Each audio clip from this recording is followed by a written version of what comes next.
Hi hello welcome back to our log. ಇವತ್ತು ಮೊಳಕೆ ಕಾಳಿಂದು ಸಾಂಬಾರನ್ನ ತುಂಬ ಈಸಿಯಾಗಿ ಹೇಗೆ ಮಾಡೋದಂತ ನೋಡೋಣ ಬನ್ನಿ. ಇಲ್ಲಿ ನಾನು ಮಸಾಲೆಗೆ ಅಂತ ರುಬ್ಕೊಳ್ಳೋದಕ್ಕೆ ಚಕ್ಕೆ, ಲವಂಗ, ಮೆಣಸು ಆ್ಯಂಡ್ ಗಸಗಸೆ ಯೂಸ್ ಮಾಡಿದ್ದೀನಿ. ಸ್ವಲ್ಪ ಕಡಲೆ, ಹುರ್ಗಡ್ಲೆ, ಕಾಯಿ, ಈರುಳ್ಳಿ ಆ್ಯಂಡ್ ಟೊಮೊಟೊ, ಕೊತ್ತಂಬರಿ, ಪುದೀನ, ಶುಂಠಿ, ಬೆಳ್ಳುಳ್ಳಿ ಯೂಸ್ ಮಾಡಿದ್ದೀನಿ. ಈ ಥರ ಫ್ರೈ ಮಾಡಿಕೊಂಡೆ. ನೆಕ್ಸ್ಟ್ ಇಲ್ಲಿ ಫ್ರೆಂಚ್ ಫ್ರೈ ಬೇಕು ಅಂತ ಪಾಪು, ಸೊ ಹಾಗೆ ಸೈಡಲ್ಲಿ ಮಾಡ್ತಾಯಿದ್ದೆ. ನೆಕ್ಸ್ಟ್ ಮಸಾಲೆನೂ ಕೂಡ ರುಬ್ಕೊಂಡು ಬರೋಣ ಬನ್ನಿ. ಇವಾಗ ನೆಕ್ಸ್ಟ್ ಒಗ್ಗರಣೆ ಹಾಕ್ಕೊಳ್ಳೋದಕ್ಕೆ ಏನೇನು ಬೇಕಂತ ನೋಡೋಣ.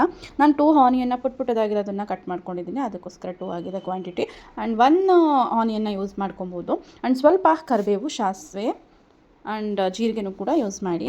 ನೆಕ್ಸ್ಟ್ ಒಂದು ಸ್ವಲ್ಪ ಬೆಳ್ಳುಳ್ಳಿನ ಹಾಕ್ಕೊಂಡು ಫ್ರೈ ಮಾಡ್ಕೊಬೇಕು.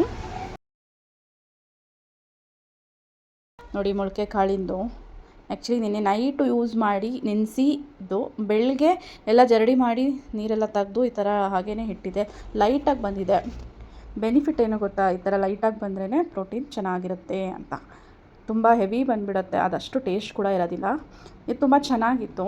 ಇದನ್ನು 5 to 10 ಮಿನಿಟ್ಸ್ವರೆಗೂ ಹೀಗೆ ಹಸಿ ಸ್ಮೆಲ್ ಹೋಗೋವರೆಗೂ ಕೂಡ ನಾವು ಚೆನ್ನಾಗಿ ಫ್ರೈ ಮಾಡ್ಕೊಬೇಕಾಗತ್ತೆ. ಸ್ವಲ್ಪ ಸಾಲ್ಟ್ ಹಾಕ್ಕೊಂಡು ಚೆನ್ನಾಗಿ ಫ್ರೈ ಮಾಡ್ಕೊಳ್ಳೋಣ.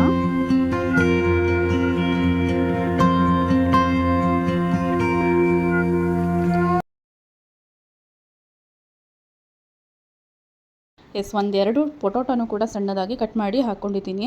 ಬದನೇಕಾಯಿ ಇದ್ರೂ ಕೂಡ ಹಾಕೊಬೋದು, ಬಟ್ ಇರಲಿಲ್ಲ, ಸೊ ಅದರಿಂದ ಅದೊಂದನ್ನೇ ಸ್ಕಿಪ್ ಮಾಡಿದ್ದೀನಿ. ಇವಾಗ ರುಬ್ಬಿರುವಂತಹ ಮಸಾಲೆನ ಹಾಕ್ಕೊಳ್ಳೋಣ.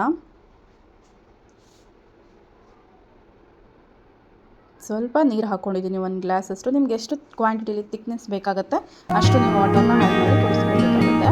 ಟೇಸ್ಟ್ ಅಂತೂ ಮಸ್ತಾಗಿತ್ತು.